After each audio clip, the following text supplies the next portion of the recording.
Now would be a good time to call the authorities and ask someone with white coats to come and take me away. It's Rhiannon Owens, and you are listening to the Marvel Card Collectors Podcast.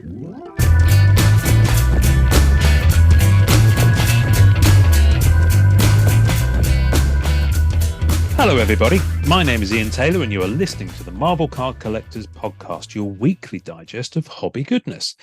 Joining me this week is an artist who was active on sketch cards when I came fully to the hobby. Her work on the early Rittenhouse Archive set I was exposed to became the benchmark for quality work, and her style is unmistakable. I know, I should stop it, shouldn't I? Someone I've been internet buddies with for 15 years. This will be the first time we've actually spoken. So I'm more than beaming with joy when I say welcome to Rhiannon Owens. Good morning. Thank you for having me. Good morning. Good morning.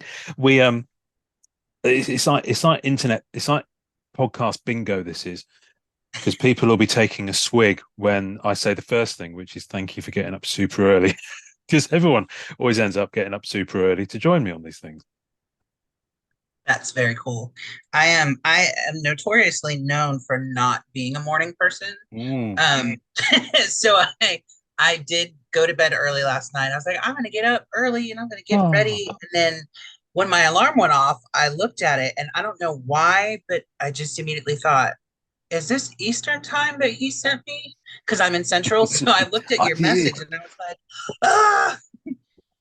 Cue Benny Hill music as you're getting ready. Yes. Yeah. I used to watch that as a kid. I love Benny Hill. Benny Hill was kind of like a staple when I was growing up in the UK. That and the two Ronnies, Monty Python, or Python, as Americans say. I could have sworn you were in Florida. I don't know why I thought you were East Coast. Used to live in Florida. I was in Florida when my career started in 2008. So I lived there for 25 years. I moved to the Central Time Zone in 2016. So you were not wrong. I was in Florida. And it's hilarious. You mentioned Benny Hill. Like, I love British sketch comedy. And earlier, before you started recording, you said so, and I was like, oh God, it's Nan from the Catherine Tate show. It sounded just like yeah. I was like, yeah. So I never really got into the Catherine Tate show, although I obviously saw it because it was everywhere and it was big. I guess the most recent one that I really got into, and I say recent, this is 20 plus years ago now, was the Fast show. I've never seen that one. I was also a really big fan of Little Britain. Oh, okay. Yeah. No, I didn't really do that Williams one. And Matt Lucas. Yeah. But they really pushed the vulgarity and the adult humor. So that's certainly not for children. Yeah, no, certainly not. No, I mean, them and Catherine Tate were kind of around the same sort of time, and I kind of discovered women by then, I guess is probably the best way to phrase it. So I wasn't watching as much sketch comedy. But I was also out a lot because I worked in the West End. I worked in West End Theatre, so most of my evenings I wasn't in. And this was before the days of being able to just turn on the telly and like watch on demand streaming and all that malarkey. The closest the internet came to the television was when you bought one off the internet. So anyway, I digress. I could talk about sketch comedy and do Monty Python quotes all morning if you chose to. We will have to do a follow-up where we do that. We will have to do a follow-up. I'm very tempted to ask you favorite Monty Python sketch. So I'm going to ask you. It's a tough one, isn't it? That I have a favorite sketch.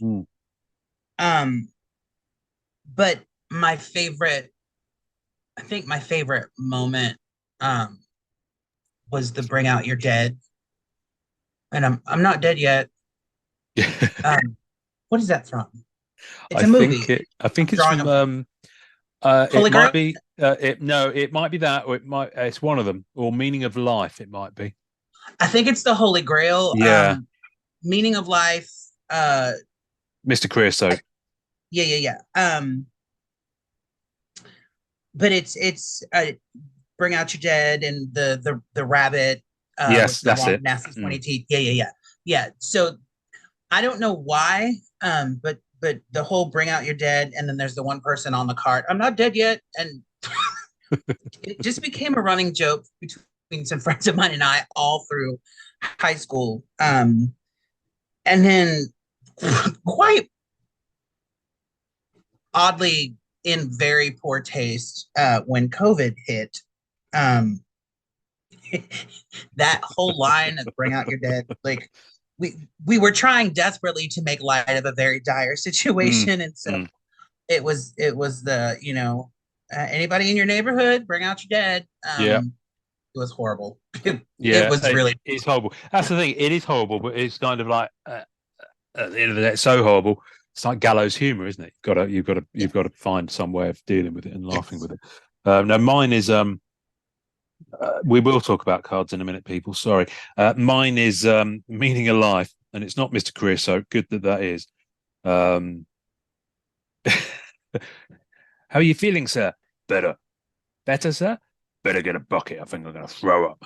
But no, it's the bit at the end where they're having a dinner party, and then they all die, and death turns up, and and they go, how can we have all died at the same time? Was it something we ate? And Death, with his bony hand, just goes like this and goes, the salmon mousse. It just always just cracks me up. I often find myself just randomly saying the salmon mousse and doing that hand motion, and people Yes. just kind of cross the road to get away from me. Anyway, um, so Ree, Yes. um, you mentioned it. You mentioned that you started in sketch cards in 2008. So that's Mhm. kind of about the time I started in the hobby properly, Yep. um, with Marvel Masterpieces 2007, which I've talked about before. So you were on Rittenhouse sets, I believe, was your Yes. first gig. So tell us about how you kind of got that gig and how that happened. Um, so I am friends still with Jason Sobel, who is also a sketch card artist. Jason was already working for Rittenhouse at the time. He started in 2006 on the Complete Avengers, I think, 1963 to present. And we had mutual friends. We had kind of met in passing, but had never really spoken. And Jason and I were at a comic art convention called Heroes Con in North Carolina Mm. in 2008. And he was working on the Fantastic Four archive set. I was across the room just doodling in a sketchbook, and he saw my work and he was like, I really like what you do. Like you could totally do what I do. And I've said this several times over the last, 14, 15 years. Like, I don't know what you do. What do you do? And he knew that I love the X-Men. So he said that I know that the next set is X-Men related. Gotcha. So he said, do some samples and I'll send it to the art director. And if they like you, they'll send you an email. And that was it. So Robert Colbus at Rittenhouse got a hold of me maybe a month and a half later. Um, no, actually, it was much longer than that because we went to the convention in June of 2008. Robert sent me an email in December of 2008. Gotcha. And that was it. That was the first set, and that really just everything skyrocketed after that. Wow. Okay. Yeah. So that was X-Men Archives, yeah? Yep. So straight away, your absolute probably dream gig if you're into the X-Men, I'm guessing. Yes, actually. And I have. So I'm ridiculously sentimental, and I have some cards from that particular project. Mm-hmm. Um, two of which are really, really close to my heart. So YouTube I viewers are used about to get a treat, by the way. I have a feeling. I used to collect cards more than I do now. I don't Okay. anymore because I just don't um I don't have the expendable income that I used to because Who the does? hobby has really changed in the last 14 years. So I have all of the promo cards because it has this on the back of it. Yes. That's it, which was on the box as well, I believe. but I got that card back. Oh, astonishing. So this card, I credit probably 90% of my success to this image. And then I also have the very first card I ever did for Rittenhouse. I don't know if the glare is too much on this, but No, it's good. Good. yeah. And I look at this card now and I cringe because the anatomy and proportion is horrible. Yeah. um, but this particular card, uh, someone when we were all still active on the scoundrel boards, maybe that was 2010, I think, when they got a hold of me about that card, and they were like, "Hey, so I think you might want this." Because I made a post about, if anybody finds these cards, please let me know, and we can I trade. Or think I'll I buy them. remember seeing that because I joined 50 Scandal in was it 2008. 501 Blues? I think his name was, maybe. Yeah, I have a feeling he might have passed away. I think he has. Yeah. Unfortunately, Mm. there's been a couple of people. Uh, I know, was it last year, Christopher Wiseman? We lost, Yes. and Yes. he was a big Angela collector. He has That's some right. cards of mine. Lovely fella. Um, and then there were a handful of people the year before, and then of course during COVID we lost a lot of Mm. people. Yeah. So Yeah. Yeah. not to bring the mood down, but No. No. No. yeah. So X-Men Archives really um, set a precedent for me, and I still get hate about it. I still get people who are like, "I don't know why you got so much attention so early on. That's not fair." Because I asked. I Well, asked. yeah. Yeah, I sent Robert a message and I was like, "What do I have to do to be like on the box and in the advertisements?" And he's like, "Well, we just pick it randomly at the in house if we like it." And then when the solicitations came out for X Men Archives, I had two cards. There was a rogue card also, which I've never seen, but Mm. yeah, I was getting messages like, "What did you have to do?" And I'm like, "I just asked." That's If you all. don't That was ask, you all. don't get. I still have the email saved because I'm sentimental about stuff like that. So yeah, it was a Cool. really, here I am. Hi. So you were already like creating work and doing art before you started on sketch cards. So what was your kind of journey to doing that? Were you doing it from like since you were knee high to a grasshopper or in school, or how did you get going? If you were to ask my mother, she would tell you that I finger painted in my baby chair when I was little. I was always just moving things around. My father was a hobbyist. He has artistic talent. Somewhere in storage, I have old sketchbooks of his where he drew Red Sonja and Conan the Barbarian from Oh old wow. comics from the 60s and 70s. Um, and I I grew up an only child. Coincidentally, I am the middle child of five siblings, two from my mother's first marriage, two from my father's second marriage, because my parents are now divorced. Right. But I grew up by myself. So I was not interested in, getting in trouble and being a little vagrant or whatever. So I just stayed inside and drew all the time. My mother, I think I was in the fourth grade. Yes, fourth grade. 1987, for those of you who remember the 80s. Uh, it was Uncanny X-Men 224. She just brought it home and she's like, "I heard you did really well on a test. Here's a comic book." Which was very random. I had no previous interest in comics. There were no movies or media really at that time. Um, and I opened it up and there was a full page of Storm with a mohawk. And I was like, "I want to be her when I grow up." And she was like, "You are never cutting your hair like that. And you can't dye it white. Don't ask." And I asked forever. So I started copying pictures out of comic books to teach myself how to draw people. And so having just recently moved and finding all of this stuff, I have all of these things like right here. Um, so I just forever just did it as a hobby. And then when my parents separated, my mother and I moved to Florida in 1992. And I went to an visual and performing arts magnet program high school. So basically, half of the day we did our academics, and then the other half of the day we did our art classes. Um, where is it? I have it here somewhere. I'll find it. And as a young adult, when I first moved out on my own, I did draw a lot just to kind of supplement my income. I did Mm. paintings of like fairies and mythical stuff. Uh, I don't. This isn't dated, but this is from the '80s. This is so. I did an interview last year with Bill Vazzosi, Oh yeah, and Billy. Mm. I talk about this horrible dazzler that I used to copy off of an old Mark Silvestri cover from Fall of the Mm. Mutants. I found it. Look at how bad Oh, that is. It's oh, there's so a look. horrible. There's a look. Yeah, yeah, Wow. it's so bad.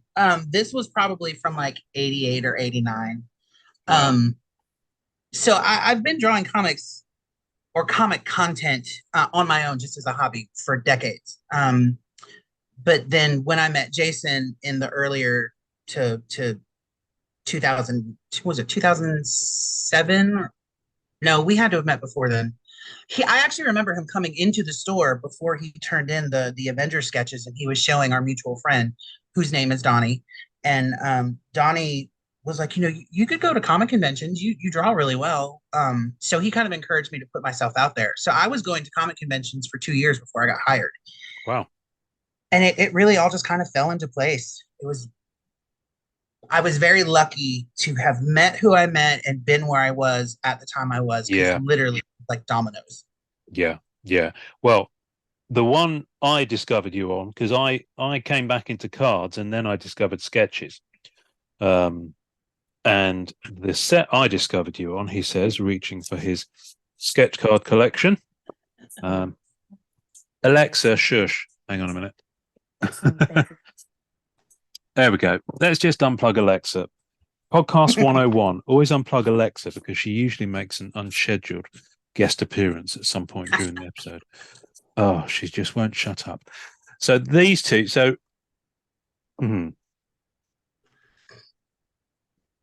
I fought hard for this one. Oh wow, Spider-Man Archive. Spider-Man Archive. So that's the set. I mean, Yeah. I got some masterpieces ones. I missed Women and Marvel, but Spidey Archives, I went big. I went Yeah. big on Spidey Archives, and Yeah. I had over 100 sketches of Black Cat from that set at one point. Is Um, that all? is that all? Yeah, I know. I Is mean, that I all? could at one point I did consider getting, because I'm pretty sure every artist on the set did a Black Cat.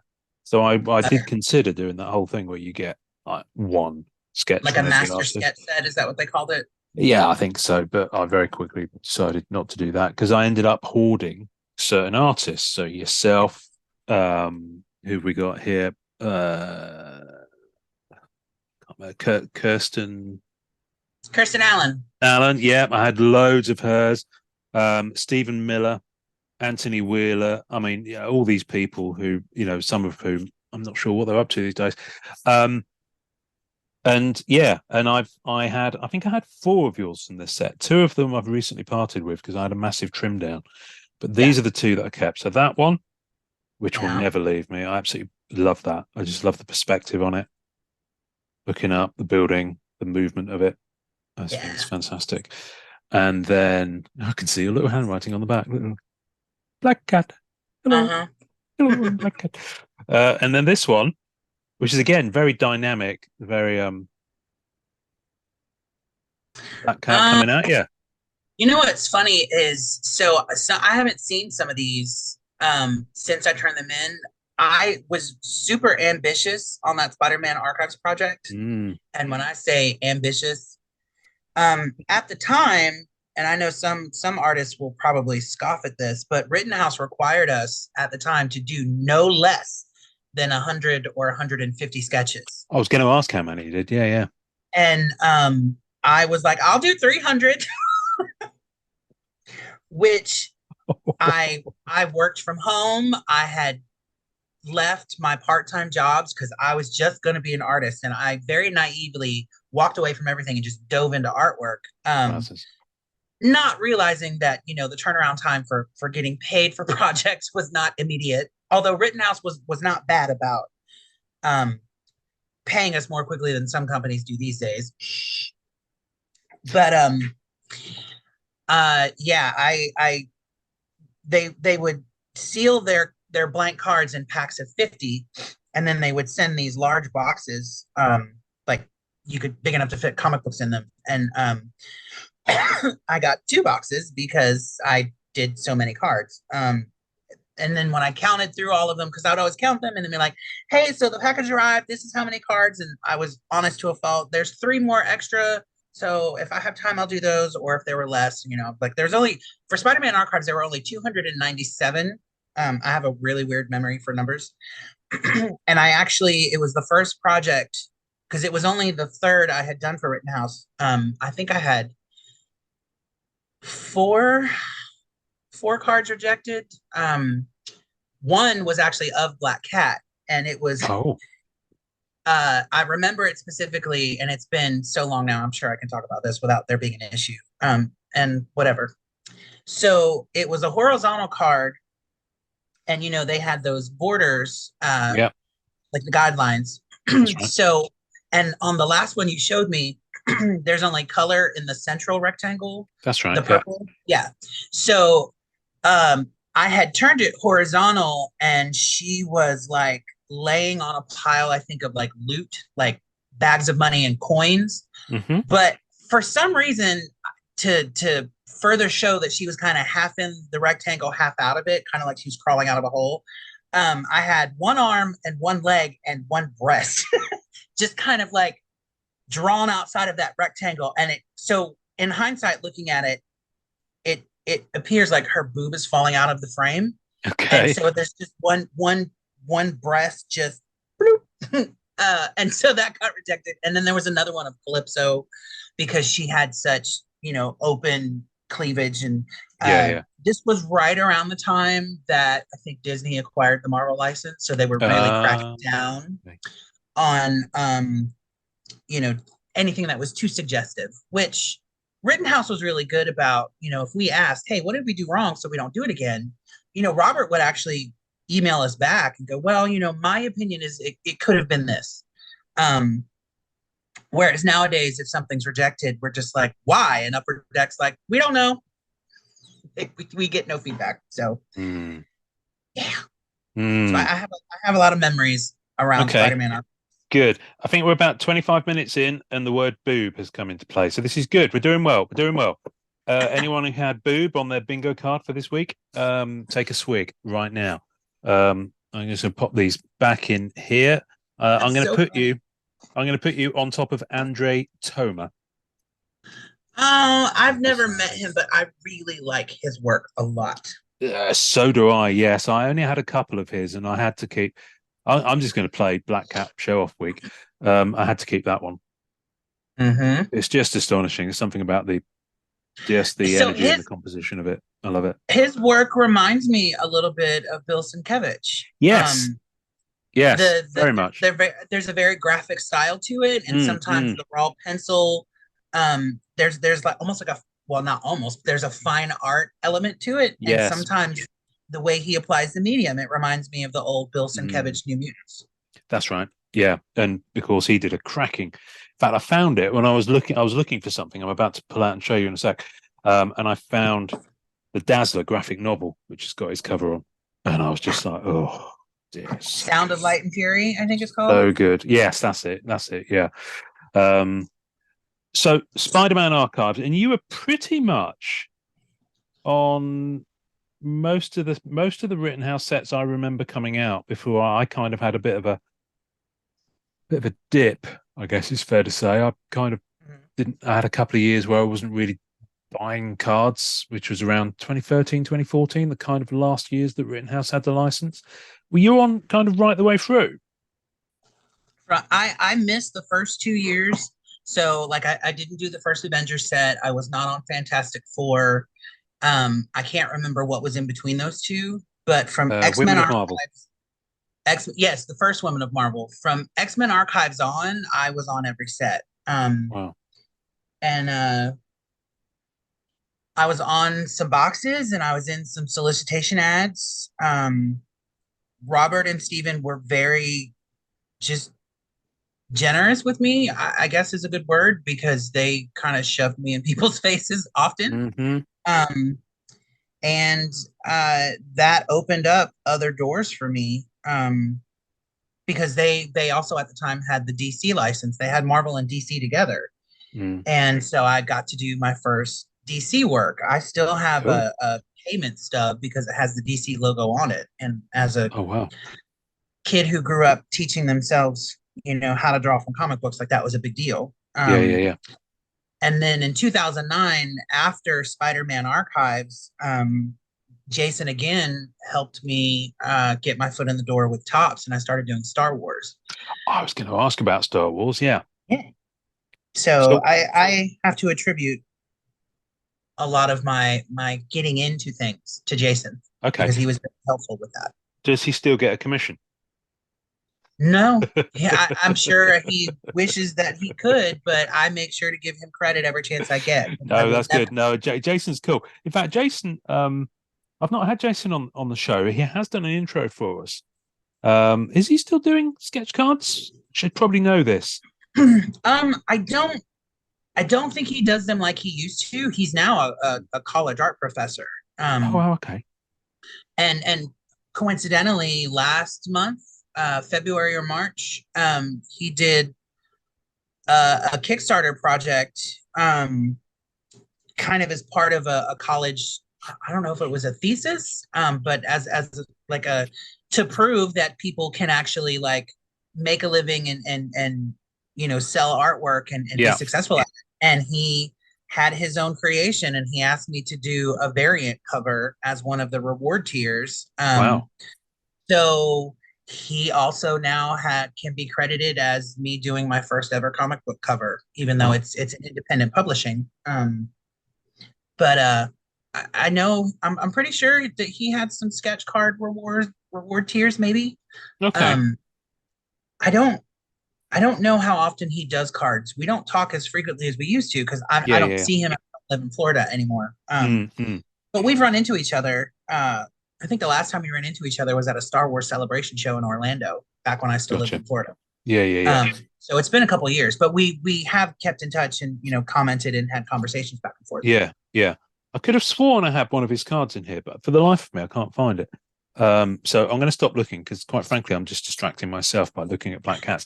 Um, so Star Wars. So obviously, the main difference, I guess, with Star Wars, I don't know if they had it then, but I know now they have this thing where obviously you have to be pretty spot on with the likenesses. How's that been for you? I imagine you've been doing it for quite a while now, so it's probably Um, in the beginning, it was a challenge because I was just used to doing comic book art. So what was really great, but also a little nerve wracking about working on Star Wars was they did encourage, likenesses, and more sort of realism. They mm, definitely wanted the characters from the universe. When I started in 2009, the first project I did was Clone Wars Season 2 Wide Vision. okay. Um, and it was all animated. So there was a little more wiggle room because even though we were encouraged to draw those designs, it wasn't photorealistic. Gotcha. The next set I did was Galaxy 5, which is like any and everything Star Wars related, expanded universe, Yeah. etc. And they also allowed for black and white sketches. Oh, So again, you had to do a minimum of 100 or 150. And at the time, I was living alone for the first time ever and paranoid that I wasn't going to be able to pay my bills. So I just took on as much work as possible. The downside to that was I was then at the last minute, like rushing to get things done, which I don't do that anymore. But they weren't as strict about likenesses then. As it went on, and especially after Disney acquired the license to the property, they were very much like, if you're going to do a likeness or if you're going to draw a character, please try to draw them as close, as possible. I have a friend who's a Star Wars collector and he still buys boxes and he will take pictures of his sketches and he will send them to me. And he's like, that does not look like Leia. Or, someone's features are crooked or there's an eye too yeah. big, something. And he's like, how did that get past inspection? And I'm like, I don't know. I don't know. Um, but they were also always really good about this was the first, like, the Star Wars projects were the first time I was seeing like the chibi, the anime, and the animated kind of style, which then started bleeding over into the comic sets, and there was actually quite an uproar about it there for a little while, where people were like, "Oh, dude, I hate these little anime things," and now we're doing Marvel anime sets for Upper Deck, so it's kind of like, gotcha. Star Wars was great because we had a lot of freedom to do black and white or full color. I mean, the rate of pay was different for each. Mm. And I think creatively, there was a lot of freedom for people to really, draw in their own style. Um, Early on, they weren't as strict about likenesses, but I noticed later on, they kind of did crack down on it a little bit. But no property that I have ever worked on outside of Star Trek and Buffy the Vampire Slayer were as strict about likenesses as they were, because the Wow. actors retained the rights of refusal. Yeah. So, Star Wars, that was all done in house. That was approved by whoever. They didn't have to send it to Carrie Fisher or Mark Hamill or whoever. Buffy and I've done one Buffy project and two Star Trek projects for Rittenhouse. I think I did maybe a total of 15 to 20 cards each, and I think I did less than 10 were approved because they were just like, yeah, no, we don't. Um, and there was one specific card that I remember going, it looks just like the picture. I called Robert and I'm like, really? And he goes, we have no control. And I'm like, okay, I'm not mad at you, but that's crap. He's like, Goodness. sorry. Yeah. But Not that I'm asking you to throw anyone under the bus here, but I'm asking you to throw someone under the bus. Do you remember what actor it was? Tasha Yar was the character. I can't Oh, remember her yeah. name. Interesting. Denise Yeah. Crosby. Okay. Denise Crosby, yes. She should Yeah, be now so there was one of Commander Riker when he didn't have facial hair, Oh, yeah, and yeah. that one didn't get approved. I did three of why can't I remember her name now? Deanna Troy? Yes. One of them didn't get through. Two of them did, one didn't. But like there was one of Whoopi Goldberg that was fine. There was one of Brent Spiner that was fine. Um, I did one of Spock. It's the one and only time I've ever drawn Spock on a card. That was meant to be my return, my artist proof. But because so few of my cards got past approval, they just lumped it in with the other ones. So I never got it back. They just sent me blank cards and they were like, here, you can draw another one. It's like, so yeah. But even though I had the fewest number of cards approved ever for a project, those cards, once they hit the secondary market on eBay, sent a benchmark. I have, up until Lord of the Rings last year, had not had any card come close to what collectors paid for. Wow. There was a Star Trek Alien set that I did, and I did is it 7 of 9 or 6 of 9, 7 of 9? 7 of 9. Yeah, yeah. Yeah. That card, excuse me, sold for $910, Cool. which at the time had never happened. And then later that year, when Buffy the Vampire Slayer came out, there was one of Dark Willow that sold for 1,850. And Goodness. the card dealer actually sent me a message and thanked me. And that is the highest a card of mine has ever sold for. $1,800. Yep. And I took a screen cap of it and I'm like, my AP rates just went up. Yeah. But there were so few of my images, the rarity Yeah. of it, and then she was a principal character because I just drew vampires and demons. I really didn't draw that many other just actors, because after the Star Trek thing, I was like, I'm not wasting my time drawing stuff that Yes. people are gonna. So, yeah. Okay, interesting. The Star Trek. I've never delved near Star Trek. I remember we were talking to Warren Martinek, and he's done so many Star Trek. He's done so many sketches. Full stop. So many Star Trek ones, and I've now kind of got an inkling to maybe. I feel the need to own a Martinek Enterprise. I just feel it calling me, and I know he's done a fair Warren few of them. Warren is one of the nicest people I've ever worked with, and I believe at one point he was working with Robert He was, yeah, as far as art directing. And Warren actually is putting out, I think it's been announced. I don't know if it's been released yet, but he did his own project, which is a yes, card game. that's right. And he invited me to do an image to be printed as part of the card deck. So that was really, really great of him. I know, and he did most of the artwork for the project.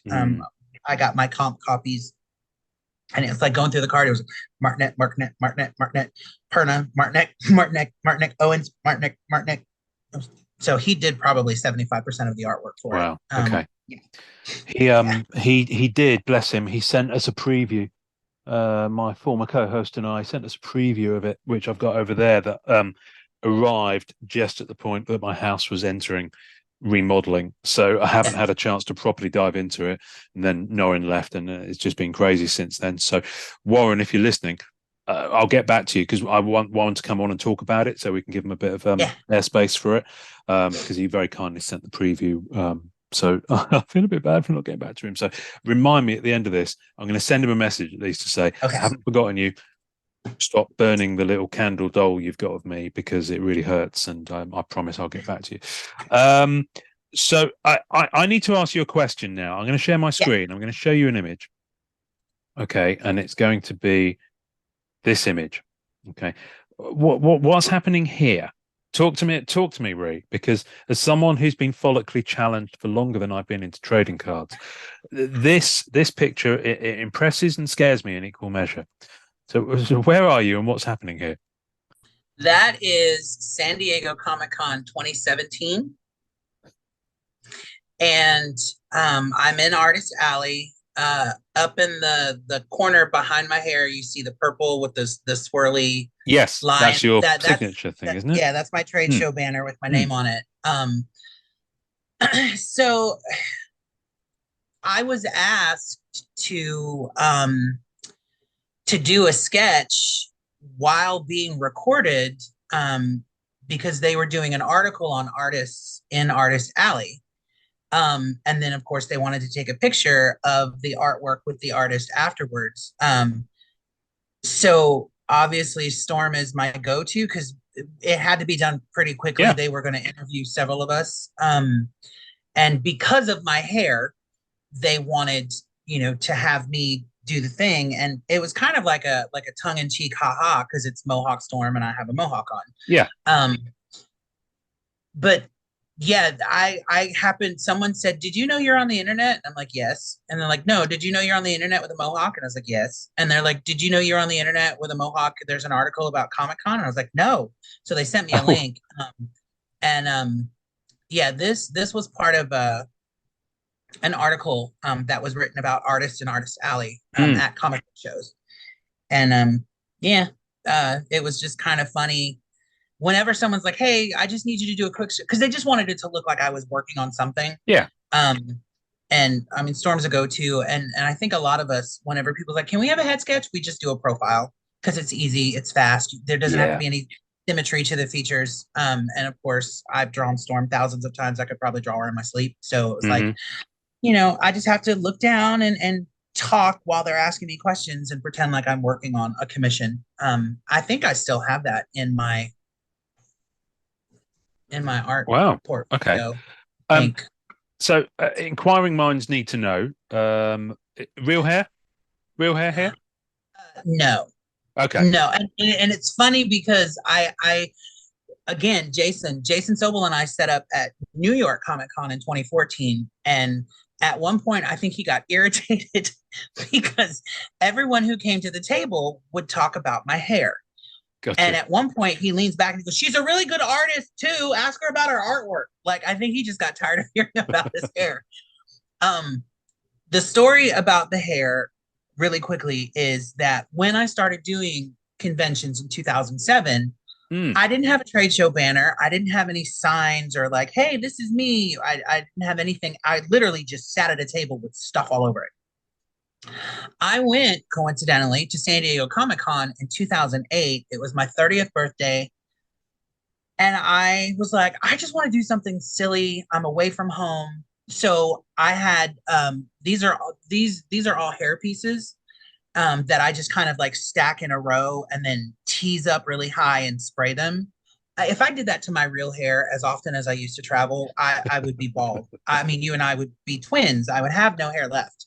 Oh, Um, so that year that I did it at San Diego, I couldn't walk 5 feet without someone asking to or running up and snapping a picture with me and then running off really quickly. oh And wow. I was like, Okay. oh, so this gets attention. I'm going to Yeah. start doing this all the time. So that kind of became my trademark at conventions, even after I got a trade show banner. The first year I had the banner behind me and didn't wear the mohawk, there was a guy who came to my table who slammed his fist down and cussed at me because he was so mad. He's like, I have been walking around this convention for hours looking for your mohawk. And I'm like, but my name is right there. Like, can you read? It's look, Rhiannon Owens, it's right there. He's like, I didn't think it was you because you don't have your hair up. And I was like, that's 45 minutes in the morning I get to sleep. If I'm gonna like what? You're mad. Yeah, it like so at big shows like San Diego, I will still do it. Because it gets people's attention. And Mm, when we're all crammed in so tightly, because in San Diego you get 4 feet of table space total, um, and their artist alley is pretty small, but the aisles are fairly lengthy. You know, people who are 20 feet away will see that hair and like hone in on gotcha. it, and then they run to Mm, the table. So it's really just a gimmick to get people to come and look yeah. at my Yeah. um. Yeah. Yeah. So yeah, So do you do, obviously COVID probably put a bit of a damper on the whole con experience for pretty much everyone. yeah, Are you back doing them now? I am. Um, pre-COVID, I I I at one point was killing myself. I think I dove so hard into my work. There was, I've talked about this before. There was a period from about 2012 to about 2016 where things were just consistently not going well. And these were like big life altering things. And I dove into my work and traveled so much just to stay away from home because I was tired of waking up to bad news. If I was on the road or at a show, then I had a reasonable excuse Mm, to just kind of shut that off. Um, then I moved, got my head back on straight. Things started to even out. And then COVID hit, and everything just stopped. mm. And COVID was really devastating because we lost quite a few people. Jennifer Mercer, who started on X-Men Archives with me, I believe. She passed I away. didn't realize she'd passed. Oh my That goodness. that was devastating because Wow. Jennifer and I both lived in Florida, so we were Mm, always at a lot of the same shows, and I got mm. to meet her mother, and she would always stop by the table and we would talk. She called me sis. Um, and I still have all of our messages. So she didn't pass from COVID, but she passed during COVID. So that was just one of the Yeah. peripheral things during that time. And as an artist, I work from home. I don't have medical insurance, so I could not risk getting sick. And luckily, I was able to catch up on a lot of work I owed people because I literally just stayed home. Now that we're on the other side of that, I have a friend who works for a convention company who he's like, hey, if you want to go to any of our shows, all you have to do is tell me you're coming. You just have to get there. You have a space, an extra badge for a table person if you bring a helper, and you can just set up wherever we are. So I've started doing that, which has been really great. And I actually just last month or the month February or March, they just run together for me. Mm. Was invited to go to Hawaii um, Oh wow. for a convention called Super Saturday Hawaii, and this is their second year doing it. And coincidentally, I'm going to get to meet a collector named Chris, who, like yourself, has been familiar with me since about 2008, 2009, but we've never actually met Is or it shared Chris space. Inouye? Yes. He's been on this podcast. Yeah. Lovely Oh, fella. and so since that came up, I was given permission when I did a podcast with you to tell you that he is the one that bought that black cat print for you and the silver Oh, print for Norin. bless him. So yeah. Oh, that's kind. But Thank you, Chris. yeah, he and I get to meet for the first time this summer. I actually just bought my plane ticket for that, and it it hasn't changed, but it has. I think people now going to conventions, they're super excited, but everyone's also looking over their shoulder. And I'm noticing a lot more cosplay with face masks. So like Scorpion from Mortal Kombat, and Yeah. a lot of the villain characters who have like full face coverings. But yeah, I had a really great moment last year. The first or second show I went to, there was a gentleman whom I had not seen since probably 2013 or 14. And I had the mohawk on, and he comes around the corner and he goes, "Holy crap, it's Rhiannon Owens." And I'm like, "What?" And I look up, and his name is Kevin, and he had a goatee now, and he looked a little older, but still the same in his Hawaiian shirts with his backpack. And he had every sketchbook in that backpack I had ever drawn in for him. And my boyfriend, this was the first time. Oh, that sketchbook. It was the first time my boyfriend had been to a convention with me, and he just thought it was the neatest thing. We'll talk about And that in a so, moment. yeah, I had sketches from 2009, 2010, and they were horrible. Oh, But, it was one of those really awesome moments of, on the other side of such a worldwide tragic thing yeah. that COVID was, reconnecting with someone who was just so genuinely excited to share space with people and see me again. That was probably one of the best moments of last year. Wow. Okay. Yeah, it was really, really cool. And he also has that sketchbook. Well, let's. I want to talk about this. I want to talk about how it is before I pick that up again. How Yeah. is it? You've kind of touched on this a couple of times because you've been doing it for such a long time now. Uh-huh. Is there a? You sound like you've got a touch of the George Lucas about you. George Lucas has got to go back and tinker with his Star Wars films every few years because he's not quite finished them and he's got to make it right until someone actually bought the whole thing off him to stop him from doing that. So thank you for Yeah. Disney for doing that. But obviously you can't, go back and redo those cards, but you obviously do look at some of them and think, oh, maybe not my best work, or maybe I'd like to do that again. Yeah. And is that because you've grown more comfortable, confident, improved in terms of your skills and your composition, or is it just like looking at teenage poetry for most of us? Is it just where is that kind of zone that when you look at it? It's a little bit of everything. So I alluded to kind of like a really bad period of about 4 years, and have said a couple times, that when I first started, I did not know how to say no. So my boundaries were crap. And I just, in a lot of instances, excuse me, was just so excited to be able to do what I love, and make, a living off of it enough that I could support myself. But then later it turned into kind of a panic and an escapism. So I was really like just burying myself in obligation. And, here was this really awesome opportunity to go to a show I'd never been to, or go to a convention I had never gone to, or even go, like the Allentown shows, the Philly non-sport card shows for a couple of years. Go hang out with people that I will never see unless I go to these shows. So I was just saying yes, left and right. And then I also alluded to this earlier, I was taking on so much work and not paying close enough attention to the deadlines and when everything was due, that then it was, oh, I have 200 cards due in a week. Let me pull out my black and white pens and start scribbling as fast as I could. I'm very grateful and lucky at this point that when Upper Deck sends me a solicitation, they're like, we only need 20 cards. And I'm like, oh, thank God. So I don't feel like I'm sacrificing quality, whereas at one point I think I was. Gotcha. But there are also days, and I think a lot of collectors don't really think about this. Some days we just don't want to draw. Some days we are exhausted. Some days we are emotional. Some days we're sick. Some days somebody like Jennifer Mercer has died and we're processing and grieving.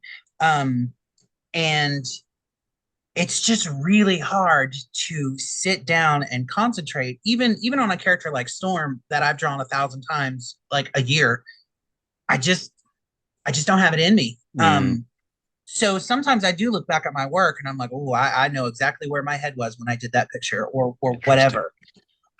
So I try really, really hard now to have better boundaries about time management and also prioritizing self-care if I need to. I mean, I almost lost my mother during COVID. I had lost, other family members. I've lost family members in the last 3 months. And so sometimes I just get quiet or I don't post or whatever. But I look at my older artwork and I'm like, yeah, that proportion wasn't that great. That perspective was off. Those buildings, the lines aren't as perfect as they should be. And so I try to remember those mistakes moving forward. Mm, Because I don't want to take for granted that because I've been doing it for so long, or that so many people know me, or that so many people like my work, that I can just be lazy. I don't ever want to be that person. But I also don't ever want to sacrifice quality because I just have to get this done. And there's a couple companies that I don't work for anymore because in those moments when I was trying to be fair to myself, they were like, "Well, if you can't do any work for us, then we don't have any work for you moving forward." So, bye. wow. Um, Okay. but I this sounds probably more egomaniacal than I intended to because I don't intend it to sound this way. But I work for enough companies that if one of the smaller independent companies goes, we don't have anything for you, I'm like, okay, well, I've got 4 projects for Upper Deck this year. I'll be Yeah. Gotcha. fine. But I have worked over the last 14 and a half years. December was 14 years. To build up enough, I don't want to say clientele, but enough businesses and business relationships with people that I don't hurt for work.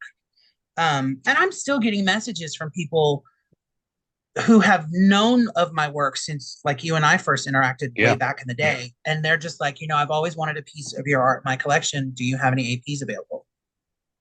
So I'm very grateful and very lucky, but I also am holding myself more accountable these days. Whereas back then, in my early 30s, I didn't know what the hell I was doing. So Mm. I just did as much as I could. Oh, Star Wars, sure, I'll do it. DC, yeah, I want to draw Wonder Woman. Oh, another Marvel project, we can draw whoever we want. Yay, I'm gonna draw the X-Men again. Um, so yeah. Why not? Why not? We love a bit of X-Men. Yeah. It's interesting. And hopefully you'll take this in the spirit in which it's intended. But I know of many collectors who have the view that their collection has to have certain pieces in it by certain Mhm. artists. So they have to have. So a lot of people who are into sketches, Noah and I used to talk about this all the time. You've Yeah. got to have something in there from Tomei. You've got to have an Alex Magno in there. You've got to have a Tony Perner. You've got to have a Rhiannon Owens. It's like a staple thing. It's that kind of quality mark, I guess, especially, that Rittenhouse area. But I don't think people have cottoned onto it now. But that was a blessed time because there was a lot of sketch product. It was one sketch guaranteed per box, full color, on really good looking stock. And I've never heard anyone say that it wasn't good stock to work with. I don't think I've ever heard anyone say that. There was one project, ironically, Spider-Man Archives. Oh, really? Um, and it was a printing error. It wasn't that they got bad stock and then just let it slide. Some of the cards, and I think Cabby Chris Chris why can't I Bradbury. remember his last? Yes, Yeah. Chris Bradbury. Yeah. Yeah. Um, he was one of the artists who just tried to make it work, but he was the first one back on those scoundrel Mm. boards who Hmm. posted, is anyone else having the issue with these cards? So the UV coated backside that was slick was actually Applied on the printed front. on the front. I So have heard someone tell me this. Yeah. Yeah. it was like drawing on plastic. Yeah. And we all use, or back then we were all using these Copic markers mostly. So it was like, on a dry erase board. It was horrible. That's the only time that I've ever heard of like, oh my God, this stock is horrible. There has been some questionable stock uh, on a fairly just every once in a while basis. And it's not that the stock itself is bad. There's like this coating on it. So the markers I use, they don't blend as well unless you just really oversaturate the surface. So it just creates more work for us. Mm. But if you can pull it off, it still looks good. It just takes a little bit more effort. Yeah. Um, Other than that glossy stock, which there have been a couple back when I did work for Unstoppable Cards years and years ago, there was an old Doctor Who project, and they did like Hammer Horror and stuff like that. Yeah, that's right. Their cards were slick like that. But I mean, it's so few and far between. Yeah. It's not often enough that it's like, oh, I can't Yeah. work for this company. Their cards are always crap. You've had a fair few IPs. I mean, we've talked about them. I've jotted down here. I'm sure I saw an Alien sketch of yours. Did you do Alien, Aliens? the old Upper horror Deck? movies. No, Aliens, the Upper Deck set. Oh, the Star Trek aliens. No, Aliens, as in Sigourney Weaver, as in. Oh no, no. So I last summer was actually the very first time that I ever drew a xenomorph ever. Oh wow. Yeah, I haven't worked with Upper Deck in or not Upper Deck. I'm sorry. No, yeah, Upper Deck. No, I Rittenhouse I haven't worked with in a while. Upper Deck kind of just keeps me in the comic lane. Although they did a cosmic set that was like universe and planets and stuff back in 2017 or 18, I think. Okay. I did some of those, but mostly Upper Deck, all I do is just the comic stuff. But what's funny is last year I did a Xenomorph for the first time ever, and then someone saw it and liked it so much they commissioned me for one. Oh wow. Look, it's right here. Oh, it's almost like you were prepared. Look at this. Oh, that's nice. That's beautiful. Yeah. So I mean, I love horror movies. I love all of that genre. But I just have to mail it off. Done. But he liked it so much now he wants a Predator. So, okay, fair enough. Fair enough. So we've got Star Wars, Star Trek, not an official Aliens. You've got Doctor Who. You've got what else? You've got the Marvel stuff. DC stuff. Buffy the Vampire Slayer. Buffy the Vampire Slayer. I mean, Mars Attacks. Mars Attacks. Now that looks like a ton of fun to work on. It is. I am prepared. I just don't have them like right here. No, that's good. But I do have them right here. Because I see the promos coming through Non-Sport Update, and they're sets that I wouldn't normally get into, but some of the stuff I see in the articles they do. These are literally the tiniest things I have ever had artwork printed on. What are they? So back in 2020,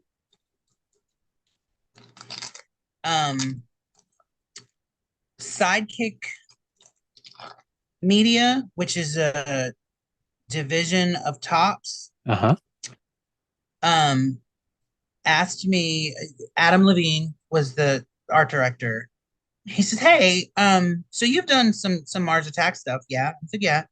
And he goes, "Do you have any interest in doing some stuff that would be printed?" And I was like, "Yes." So they had me do 10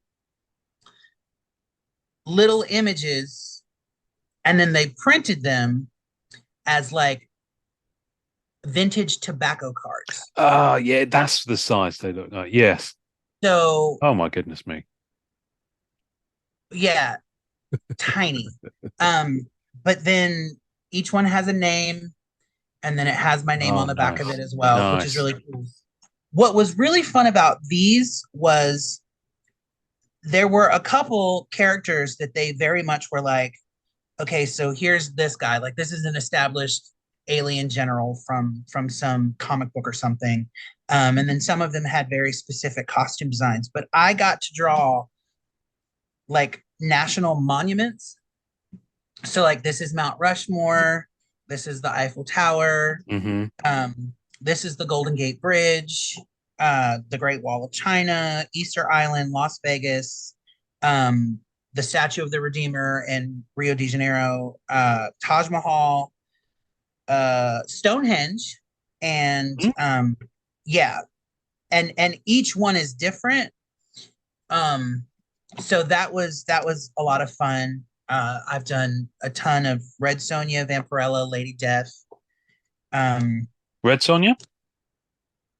yeah, I imagine I've never seen a Red Sonja by you. I imagine you'd absolutely kill, because I've well, from my perspective, I only collect a female character, but I'm immensely drawn to the lady characters that you draw. I'm just going to the sketchbook now, actually. Um, we've got Phoenix in here. We've got Jean Grey, obviously same character. Who else we got in here? Scarlet Witch. want to see something exciting? Tell me, hit me. Look, Oh, so this is this is one of where the I could change lanes. You see, these are the kind of things I could change lanes for. yeah. Um, I'm currently working on that. They're due in 2 weeks. But yeah, I've done so when Bright marketing was still a thing. I did Red Sonja and Vampirella for them. Uh, and then when Five Finity was still working mhm. on card projects, I did She, which was an old Billy Tucci comic, like a female assassin character. I did that for them.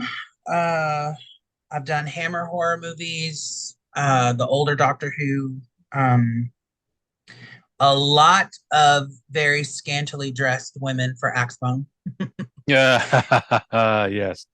And Axbone really, I think, part of what he did was, he draws very voluptuous women to the point where when Disney got the Marvel license, a lot of his work was not being approved. So he was losing a lot of money, time, and materials. So he just Mm, started his own company. mm, When he did that, it exploded because within the next year, here comes Galen sketch cards, yeah. contemporary pinups. Red Life. Red Life had started. The Pernas, I think, started their first project was in 2012, 2011 or 2012. Um, and it was just, hey, if you want to do your own thing, you don't have to wait for a card company to make the project you want to work on. You can just make it happen by yourself. Mm, Um, and so there were a lot of independent companies that sprang up yeah. after Axbone did his thing, and he has since retired because after a while, because there were so many companies to work for and so many projects, a lot of collectors were like, oh, the market's oversaturated. There's too much to choose from. I'm out. And they just stopped. And Mm, so some artists also were just like, I'm burnt out. I don't want to draw anymore. I need a break. And he wasn't getting the level of commitment that he was when he first started. So it was very frustrating for him, like wrangling a herd of cats to try to get people to stick to their commitment and whatnot. So he was just like, yeah, I think I'm done. But he's since retired his day job and now he just draws for a living as a hobby. yeah. So he's rediscovered his love for it. But he likes not having to produce and worry about deadlines Yeah. and well, to keep their commitment. Yeah. We've been trying to hook up with him to get him on. I say I have for a while now. I hadn't realized he'd kind of stepped off in that way, but I remember when the first few Axbone sets came out, Bad Axe Studios, that's it. Yeah. Treasure Chests and Booty, Dungeon Dolls, I went in hard for a couple of artists from each set. Yeah. And it was just wonderful because just the base cards and the breadth of artists who would, I don't know if you've done them, but you still see artists doing promo cards for Ed Webb and Sci-Fi Cards, and a lot of the guys that were on the Axbone sets and a lot of the guys who are on the Perna sets, have been, were on Scoundrel back when, it was a thing. And they're still swinging. They might not be doing it as a living anymore, but they're still pitching in for people like the Pernas who are still, producing content. I am. I have done a promo card for Ed. I have. He's probably one of the nicest people I've ever met, and I did actually get to meet him several times over the years. K&J Non-Sports, Kevin. Oh, Kevin. Yeah.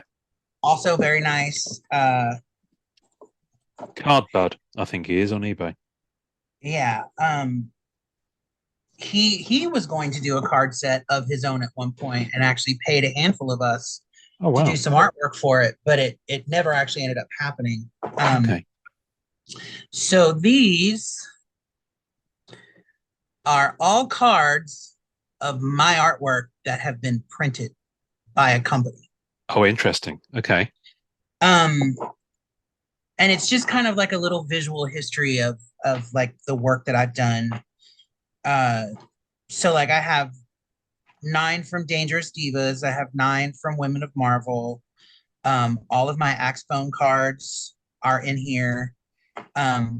Here's something that did not really get mass produced, so this might be interesting.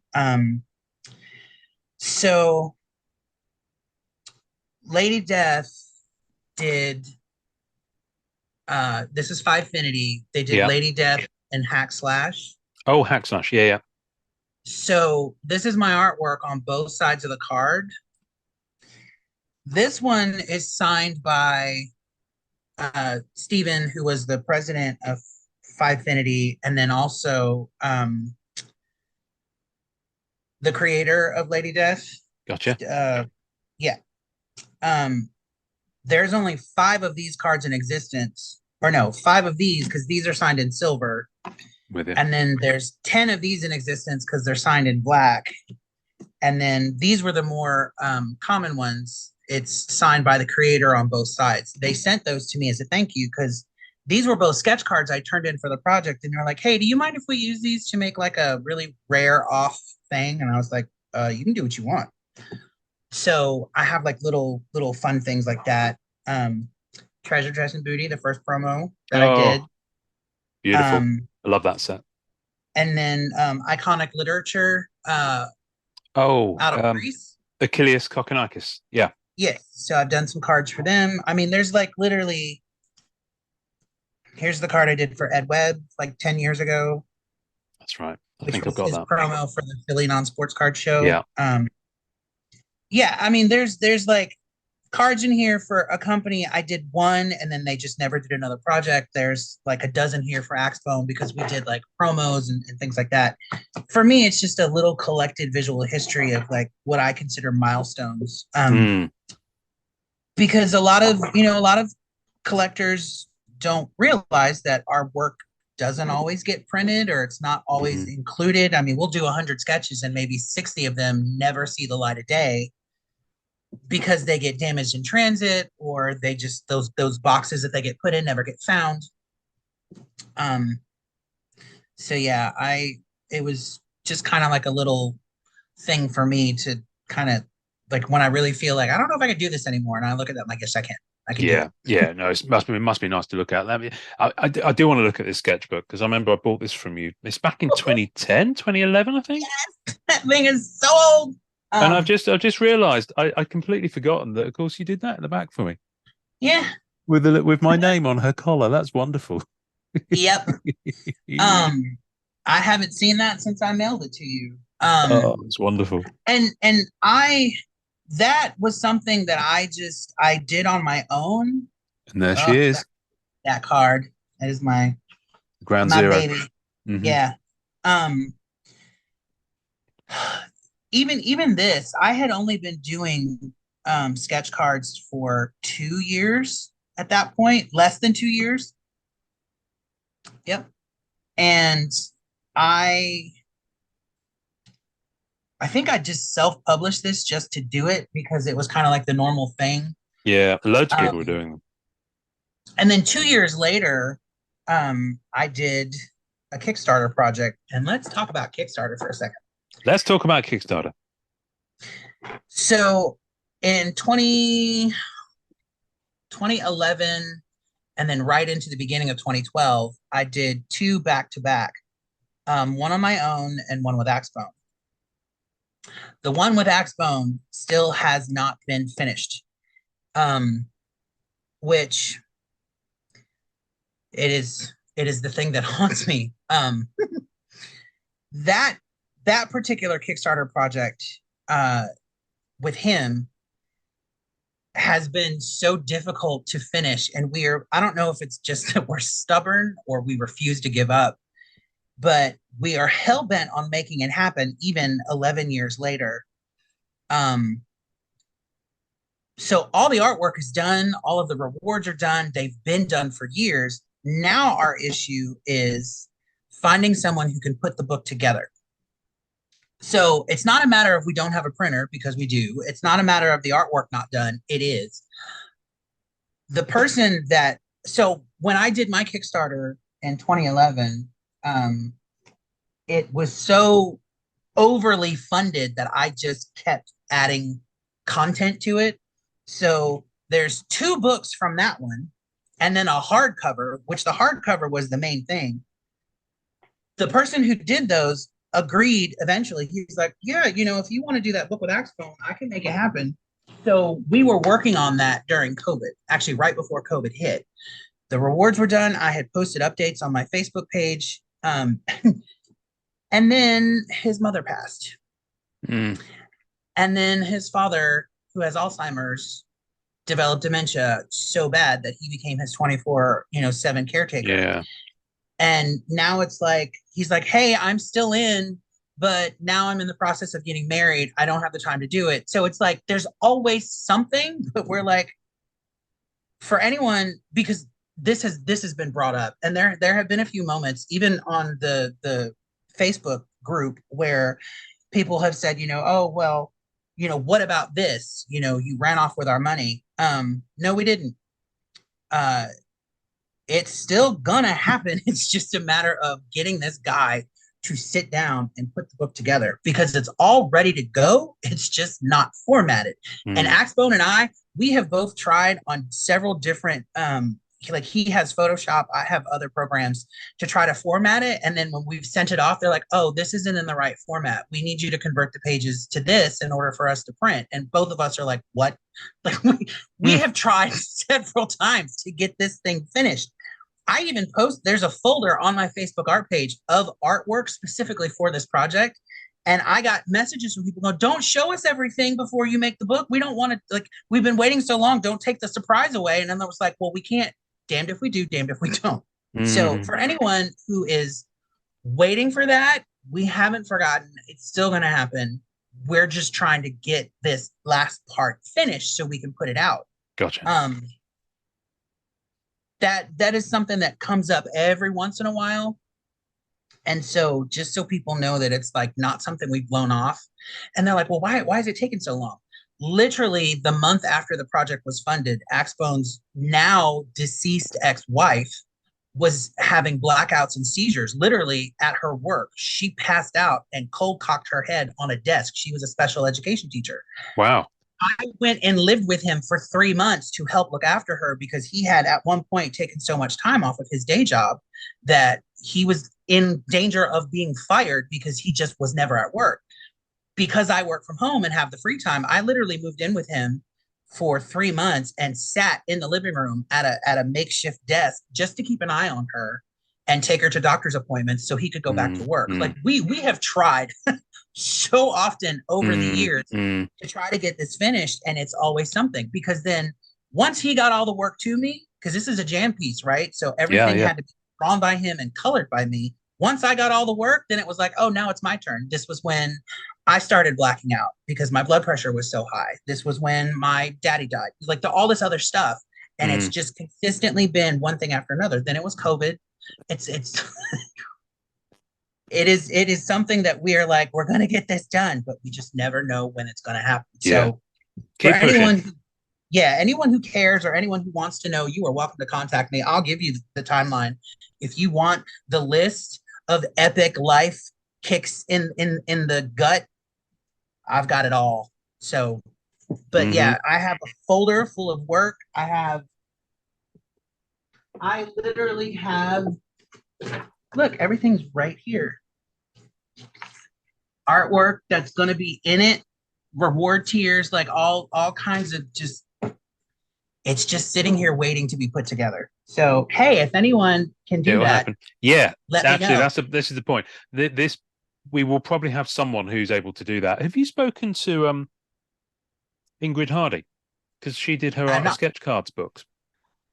Mm-mm. Did three of them. So No, you I have might want to not. drop her a line. All right. Yeah, hit her up.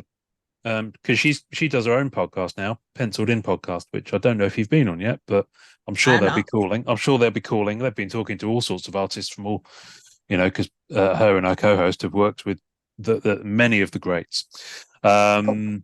So, what would you say? I'm just curious on your perspective now. Coming up 15 years in the game, what's the Mm-hmm. biggest kind of change you've seen in the hobby in terms of both the sketch cards and where they sit within the hobby, but also just generally? The amount of money that people spend now compared to 15 years ago, it's insane. Um, you know, when I first started, the chase sets were, 9 card puzzles or, 9 card subsets like the ones I did for Women of Marvel and Dangerous Divas of just one image. Now they're doing like these like one of one parallel sets, like the prisms and the colors and the whatever. So you have your base set, and then there's an orange, a purple, a red, a green, and a whatever.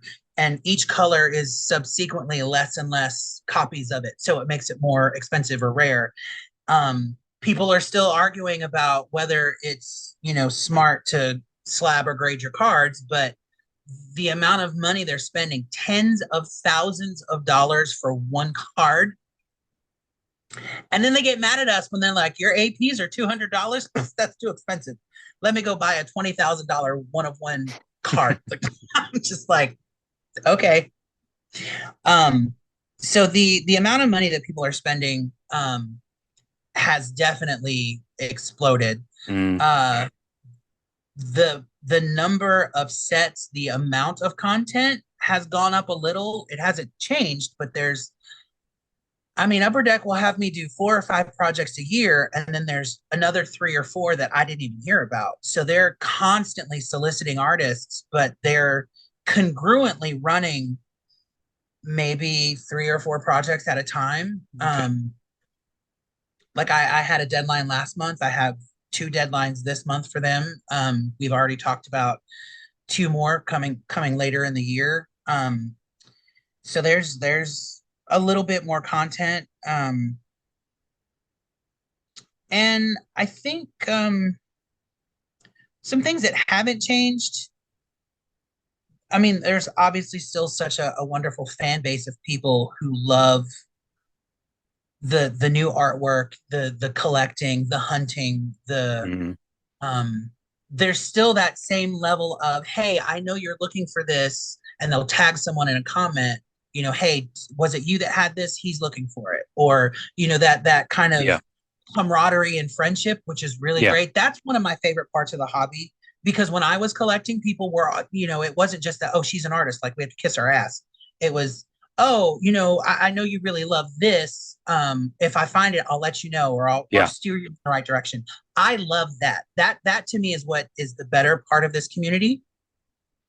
Um, and there have been a couple times where people are like, hey, tell us who your favorite artist is. And after being in it for so long and knowing that there are so many amazingly talented other artists, people will still bring my name up. That encourages me to not stop and to keep producing artwork and staying in the genre. I don't know that I've really seen any bad changes. I know with certain licenses, they have cracked down on the kind of content. You know, you can't draw Wolverine smoking his cigar or drinking his beer. Um, you know, Axbone walked away because you can't draw overly busty women, or you can't draw, you know, people who are too suggestive. And it's interesting because even now, I've had cards rejected in the last 2 years, and my art director has even written me and said, I don't understand why these were rejected, but unfortunately, like these didn't make it. So it's the challenge. I guess maybe one of the differences, the challenge is for me as an artist. I'm known for drawing the female characters. I like drawing the female characters, but I have to be extra careful how I draw them now, because even the smallest little tiny cleavage line will get a card disapproved. Yeah. Oh, speaking of that, so okay, here's one of the biggest challenges. One of the things that negatively has changed over the years. People who come into the hobby who are not aware of the rules, the restrictions, the contracts that we sign, because there have been so many artists at this point who just don't care, or they've walked away, so they break the rules on purpose because they no longer care if they work on this stuff. They have created a level of expectation that this will be done in an hour. So as soon as you give me your money, you're going to get an immediate turnaround. There is no approval necessary. Yes, there is. And then also, I can draw, you know, Scarlett Johansson as Black Widow and Halle Berry as Storm and Chris Evans as Captain America, all on one card fighting each other or all hugged up on each other, whatever. And then I'm like, no, I can't do that. Oh, do you not draw likenesses? No, I legitimately by contract am not allowed to draw that content. Well, I got this card from this artist. Well, I'm not that artist. So sometimes the pushback of, well, what do you mean there are rules? It's just artwork. Like they just don't get it. And then when you try to explain it to them, they think you're either full of crap or, oh, well, you just must not want my money. There's even been conversations, I think, in the Marvel groups where people were like, do we really have to wait for approval? And then there's like 70 comments of people like, well, I don't know why we have to, but yes, we should, or here's why we have to. And that's probably been the most negative change and the most frustrating thing as an artist, to have that conversation, because you want people to get what they want, and you certainly want them, you know, if they are looking specifically for your work as an artist to add to their collection, you know, sure, I would love to do that for you, but I can't on this card. I could do it as a pin-up, a 9x12, which is interesting because our regular commission rates on non-licensed cardstock are usually half or much cheaper, but they want that official card with the logos and the thing. And so if that's not what you can give it to them on, they don't want it. So yeah, that's probably the biggest headache, compared to back then, because back then everybody knew there was an approval process. There were rules, and yeah. Yeah, well, especially on Scoundrel, for example, you know, there were so many artists on there. There was such a, even greater than MCCW, and I'm blessed to have as many artists as we have in MCCW. But the Scoundrel was such a unique mix because there were so many artists in there. I mean, I remember when a new set was dropping, and the artists would be posting and say, if anyone finds my cards, and these are the ones that I did for it, or there'd be a character or artist identification thread, and this artist would pipe up and say, yeah, that's one of mine, this is this character, yada yada yada. And it was just lovely to see. And a lot of that, you know, it's all still online. A lot of the images have gone because Photobucket, you know, who remembers their Photobucket login? So yeah, well, yeah, I know you would, but I do find it interesting that the stock does carry a lot of premium, and it really does for people. I'm blessed to have bought this off another collector that you did in 21. Yeah, only oversized one of yours I have. And that is one of the last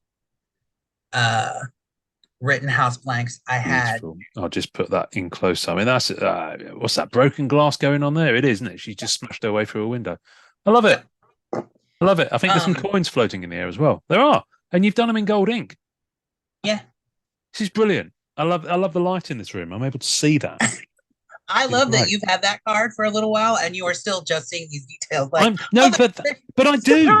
But I do. Even when I was looking at cards that are in here, every time I look at, and this is why these are the ones I kept. I mean, you might have seen I had over 200 Black Cat sketches on licensed stock, and I've trimmed it down to just 79. And I've probably still got about half of the ones that I'm parting with left. I'm gradually selling them as people spot them that they like. And the 79 is no kind of, I mean, there are a couple of really obvious things. So, for example, one of yours I parted with because I realized after all these years that Spider-Man's hand is on her shoulder. She's cracking a safe and Spider-Man's hand is coming in going, "Oi, what are you doing?" And if she's on a sketch card with any other character, I can't do it. I don't want anyone with my girl. I just want my girl solo. Yeah. Right. It doesn't apply to like printed base cards or anything like that. Right. You know, she could be amongst a crowd of hundreds. And in fact, some of them she is. But every one of these, every time I look at it, I spot something different each time because I'm in a different light or I'm in a different room or, it's just amazing. Have you, and we'll be talking about these on an upcoming episode because who I'd said who we were recording with in a couple of weeks. Have you had the blessing of having the group trading card stock? No, I didn't even know that you made that. No, to be fair, I didn't. Jalen Warner, bless him, made it. And I've got two pieces. One, Michael Munshaw did that. And the other one is Ron Lim. The comic artist Ron Lim? Yeah. That's awesome. That's he got a batch of them. So basically what Jay had done, I think he's just run out of them. So we're probably going to look at doing a fresh batch, possibly with a different design. But Jay got them printed off his own recognizance. And what we kind of agreed was they'd only be sent to artists who had worked on any official Marvel card set. So that's kind of obviously this is it's like a PSC for the group, I guess. But only Marvel card artists can have them. And then they can draw, they have to be Marvel characters on them. But after that, so it's up to you. So, but no, they didn't really get publicized very well for reasons. So, so the second batch, we'll probably do a bigger push and we'll have more than just Jay dissing them out, bless him, because I think he's been the sole distribution hub for them, sending them to artists. So, but yeah, no, I'm sure there's we'll get some to you, and you can have fun. Amazing. You can have fun because you don't have to wait for approvals. I hate the approval process. And it's for no other reason other than when you tell people, oh no, I haven't gotten to your commission yet. I've been really busy. Oh, what have you been working on? I can't show you. So now you sound like you're full of crap and you're just blowing them off. I started doing this during COVID just as a way to remind myself to take a break. I started keeping a log of the amount of artwork I did in a year. Wow. In 2021, I did 338 pieces of art. Now, each individual card I drew counted as one. But like 9x12s, convention sketches, APs, all of it, right? In 2022, last year, I did 587. Wow.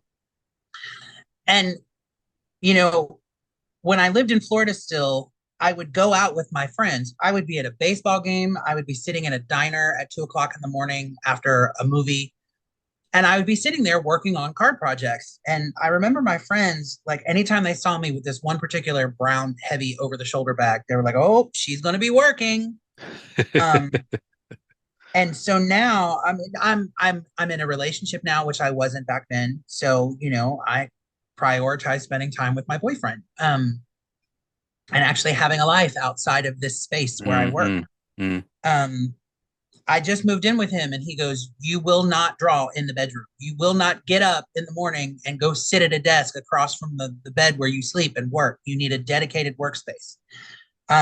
And he'll come and tap me on the shoulder at 1 o'clock in the morning. He's like, are you ready to go to bed? Because you've been working for 13 hours today. Maybe you need to get up and walk around. There's so much work that we do that just we have to wait forever. I know people are aware of it. Marvel Masterpieces from last year, which has not been released yet. I love that project. I love working on that project, and that card stock is always really lovely. There's 60 images by me that I'm waiting to show off that I can't yet, and I have to sit on it. 60. Wow. Okay. Yeah. And trying to explain that to people like, I've been working just not on your thing, but no, I can't show you either. Oh, no, you can show me. Send me a picture. No, I cannot. I will not, because I don't know you. I don't know if you're going to show someone or email someone and then it's out there on the internet. Like, and some people are like, why are you such a stickler for rules? Why is this such a big deal to you? I'm like, because this is my job. And Marvel is, since day one, probably 75% of the work I do in a given month. I won't jeopardize it. I will not risk losing the ability to do this, because having, and this may sound really weird, but having the Marvel brand attached to my resume is a big deal. Yeah. That is how I got in to San Diego Comic-Con as an artist twice. That is how, I get invited to do conventions in Hawaii. I've never been to Hawaii. I didn't know people in Hawaii other than Chris knew who I was. So the gentleman that reached out to me, his name is Corey. Hi, Corey.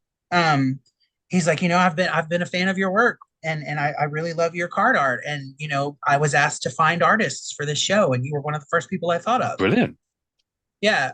Chris Foreman is actually going with me. He was one of the other artists. Chris is He was cool. also, also a card artist. So I get to meet Chris for the first time. We've been friends via the internet, but we've never actually met face.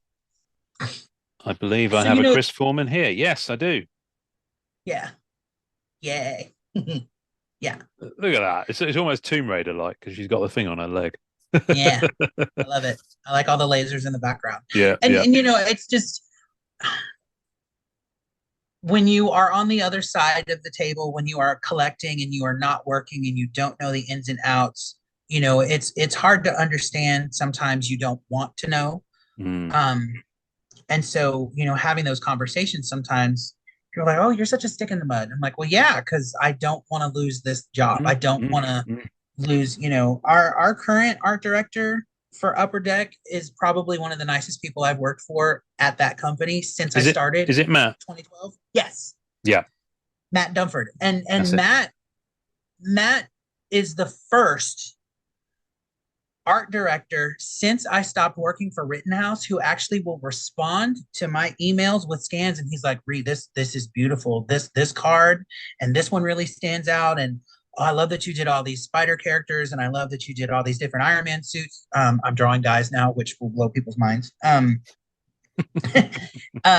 he gives me positive feedback, and I'm sure I'm not the only one. I'll ask questions, and he's like, I don't have the answer for that, but let me pull in this other person from this other department. I will let you know. And he's very communicative. He's very positive reinforcement and lots of feedback. I love working with that guy. Good. But I'm not going to risk getting in trouble and messing that up. And I don't care who else has. I don't care who else will. I'm not that person. So, yeah. Good. All right. I'm a fuddy duddy. No. All right. Let's completely understand. Completely understandable. So what's coming up that you can tell us? you're involved in? What can we expect from Studio Re over I the next don't year? know if it's been announced. Um, so I just finished an Avengers centric project for Upper Deck. I don't remember the name of it Is offhand. it Allegiance Avengers versus X-Men? I'm actually still working on it. That's the one Oh, that's due at the end of the month. okay. You can't see the sketch, but you can see the back of the card. um, They've solicited that one, so you're okay. okay, so I'm on that one. Um, If you has say anime? if you say stuff and it's not been, I will bleep it. Okay. Okay. So Um, Anime 2 has been oh, solicited. so anime two I'm on. Hmm. I just finished an AP for someone last night for that. Um, what else? Uh, There's quite a lot of this MCU sets coming out as well. I don't know if you're on any yeah, of those. this just says Avengers, but I know there was something else attached to it. Um, this was the one that I turned in last month. Okay. Uh, I don't. It literally the front of the card just says Avengers, Marvel Avengers artist sketch card. But I think there was like a UCC or something in front of it.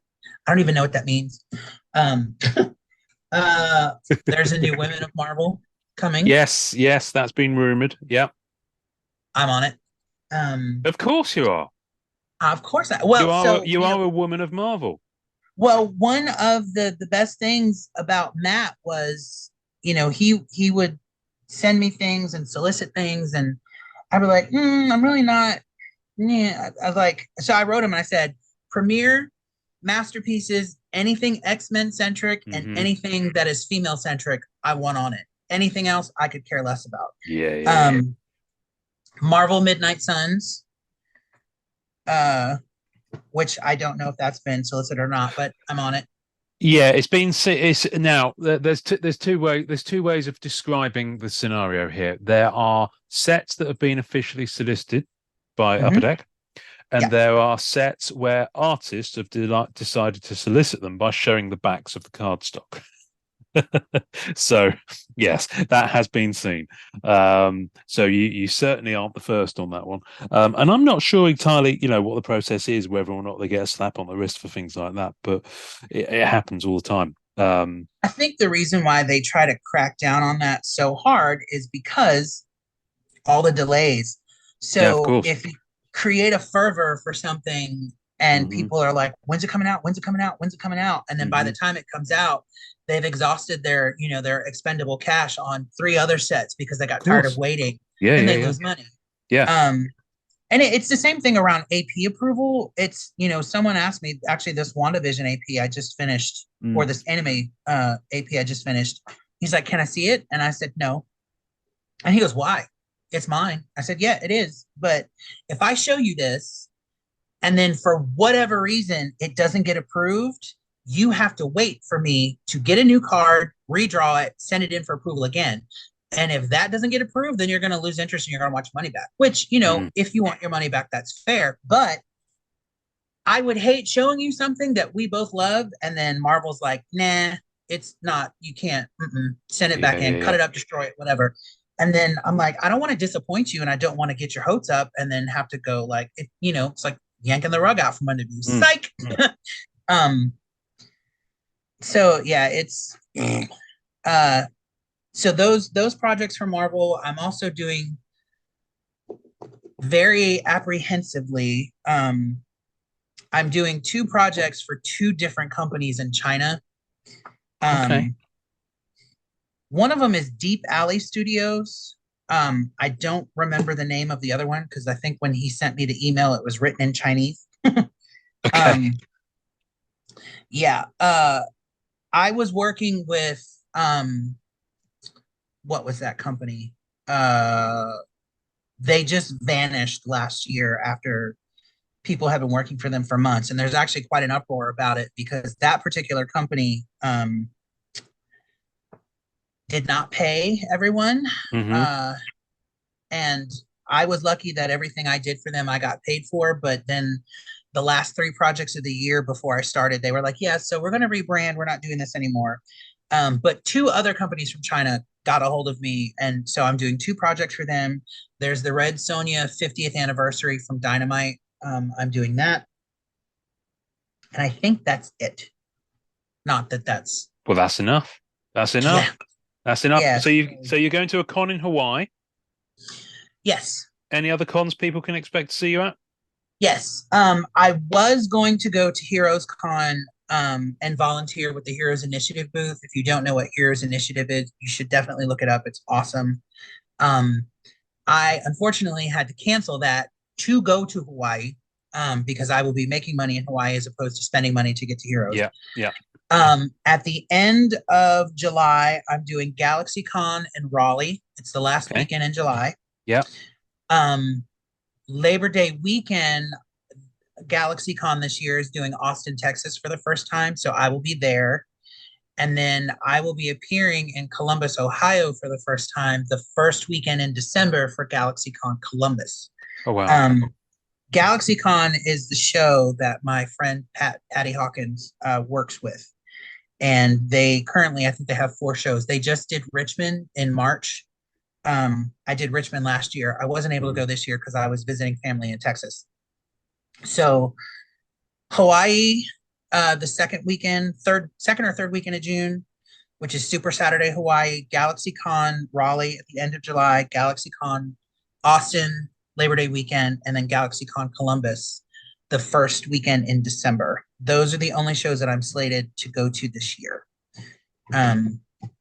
Not that that's not enough on top of everything else, but yeah. But So no, those are it's cool. Oh, it's cool that you'll be out and people will be able to go and see you at one of those. yeah. So I'm sure there'll be people who'll be up for that. I'm going to circle us into land so that you can go and get some breakfast because I'm sure you probably need to. I'm hungry. What would a typical re-breakfast consist of on a Sunday? I actually usually don't eat breakfast. I've got no idea why I'm I'm asking you usually what you're still about to asleep. eat. I've never asked anyone that before. I just thought I just kind of fancied asking you. It sounds really weird. So I if I eat breakfast, I generally like um eggs done any number of ways. I love bacon, any kind of potato. So we call them hash browns or home fries or whatever. Yeah. If I sleep late enough in the day and it's close enough to lunchtime, if I have leftovers from the night before, I'll usually just eat leftovers. I actually planned on making some egg sandwiches. So I was going to fry some eggs, put some cheese in them, Oh, and lovely. then toast the bread and do that. So I will probably do that when we wrap up. Okay, you are now making me hungry. So, Yeah. and I Well, am for once, I'm not cooking this evening. It's normally I cook on a Sunday, but my wife is cooking a vegan roast. So I'm assuming that means it's going to be a roast, but everything is vegan. Not that she's going to roast a vegan, which would be a whole different ballgame and would probably have the authorities interested. might be arrested for that. Yeah, could well be, and I'm sure my daughter will turn her nose up in it because she's fussy because she's 7. Where I'll put the links in the show notes, but just so that people know whereabouts can people find you on the interwebs.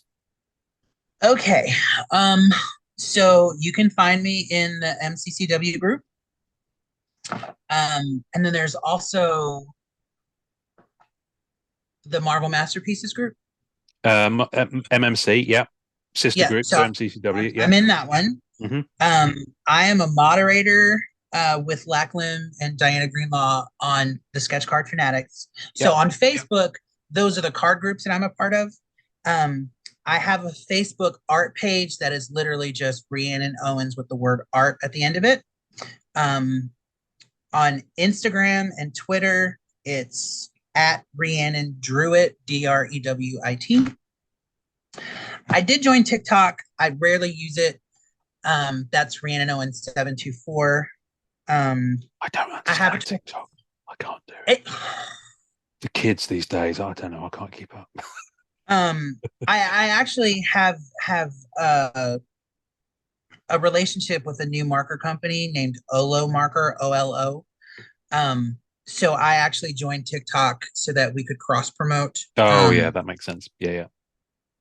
But I have an affiliate code to get a discount for their product, which has been really awesome. But yeah, I'm not a huge fan of social media. If I didn't have to utilize it for Mm, what I do for work, I probably wouldn't be mm. on it because it's a life soul sucking leech. It eats up so much time, and you really can see the worst in people on social media Oh, good sometimes. grief, yes. Oh, good grief, yes. Yeah, and Um, it's a headache. But yeah, so I'm yeah. on Twitter, Instagram, Facebook, TikTok rarely. What's the expression? A necessary evil. Yes, Yeah. it is very much that. Um, but Here's yeah, here's a question for you. sure. As one of the you're either gonna slap me or grimace when I say this, as one of the old timers in the hobby. Mhm. Um, Deviant. Do you keep up with that? Deviant Oh, I Art. am on DeviantArt. I am. Yeah. Um, I I did not log into DeviantArt for years. Um, up until last year. It's still active. I actually did add some content to it. I don't keep up with it like I used to, Mm, but I am on DeviantArt. Dangerous Beauty hyphen 778, I think is it. that's it. Yeah, hang on, it's in the back of your sketchbook.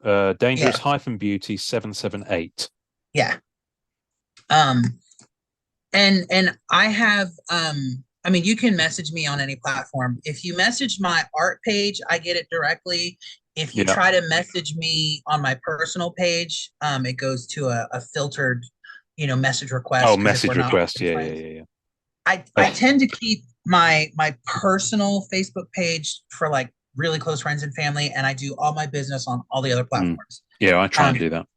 Because it's just too much to keep up with otherwise. Mm, mm. Um, like I someone sent me a message the other day and I didn't see it because I had an uncle that passed last month and I was dealing with family messages. So his message was like way down here. And I kept seeing that I had a message and I would like scroll and scroll and I couldn't find it. And then he actually messaged me again yesterday and I saw that I had not responded to him. And I'm like, I'm so sorry I didn't see your message. He's like, it's okay. I just wanted to check in with you and see how you were. Um, Oh, that's cool. so yeah, but if you send messages to the Facebook art page, Mm. um, or the Instagram, I know to like, especially on Instagram, if we don't follow each other, I know to look, Yeah, where it'll say of message course. request. Yeah, yeah, yeah. Um, because I've actually been getting quite a few card collectors messaging me on Instagram lately about APs. That's the thing. Instagram really is. That's the thing about Deviant. I find since Instagram didn't exist back in Scoundrel days when everyone was using Deviant as their kind of Mhm. online portfolio, I guess would be the best way to describe it. Instagram is so much more, well, mobile friendly for that sort of Yeah, thing. That's what people are using it for, doing reels, doing progress videos, doing, all sorts of content on there. I mean, it's a full-time job doing some of that content. yeah, and as someone who works by themselves, posts by themselves, is Mm-hmm. managing all of it by themselves. I am literally the PR, the advertisement, the workforce, Yeah. the management, the all and again, sometimes I just don't want to get out of bed in the morning. Um so having the energy to do all of that and then sit down and draw anywhere from 5 to as many as 15 hours in a day as I've Mm, done. mm, mm. It's exhausting. It is. It is exhausting. I'm just gonna. Yeah. I'm just gonna kind of wrap us up here with the wonderful line at the end of your sketchbook. All characters copyrighted by their respective owners. All images are for oogling and staring at only. Yes. Oogling and staring at. I actually adopted that from other artists' sketchbooks that I saw at the time because, technically we're not supposed to reprint anything that we've Mm, done mm, that is licensed. Um, but largely those companies let it slide because it is free advertisement. yeah. But it's kind of like at one point Facebook was cracking down on people if they posted a video and there was a copyrighted song in the background. Oh You yes. had to acknowledge that you did not own the rights to that music Mm, in order mm, for it to not be taken down. yeah. So it's kind of the same thing. We are acknowledging that we don't own this property, but here's a showcase of our work. You are welcome to look. So it's that. But I didn't want it to sound so technical, and I tend to be pretty cheeky. So I was like, yeah, it's only for No. Well, listen, Rhi, I'm thrilled to have had a chance to have a chat to you after all these years. So thank you for getting up early. And long may people oogle and stare at cards that are coming out of your creative pores. You Not remember just my big hair. you remember I said at the very top before we started recording how we end our podcast, and if I hadn't asked you to write that down, would you have remembered it? No, I told you. Yeah. So, Rhi, if you wouldn't mind signing us off for this episode of the Marvel Card Collectors Podcast. Thanks, everybody, for listening, for tuning in, for collecting. Please remember to always be kind to one another, be patient with artists, and above all, enjoy collecting. Boom. Thanks for listening to the Marvel Card Collectors Podcast. Tasting notes and visuals for each episode can be found on our Facebook page. We're on most social media at the MCC Pod, and you can also watch the video of each episode recording on our YouTube channel. Leave us a voicemail via our home on anchor.fm/MCCP. We're also on iTunes, Spotify, and all major podcast platforms. Please take a second to subscribe, like, and review our show wherever you find us. Our Facebook community is at MCCW, Marvel Card Collectors Worldwide, and MMC, Marvel Masterpieces Collectors. The great music we use on our audio version is called Rocket Power by Kevin MacLeod. Thanks to the collectors, artists, and creators who support the Marvel Cards Fan Collective. We'll see you next time, and remember, it's a small hobby but a fun one. Make mine Marvel and enjoy collecting.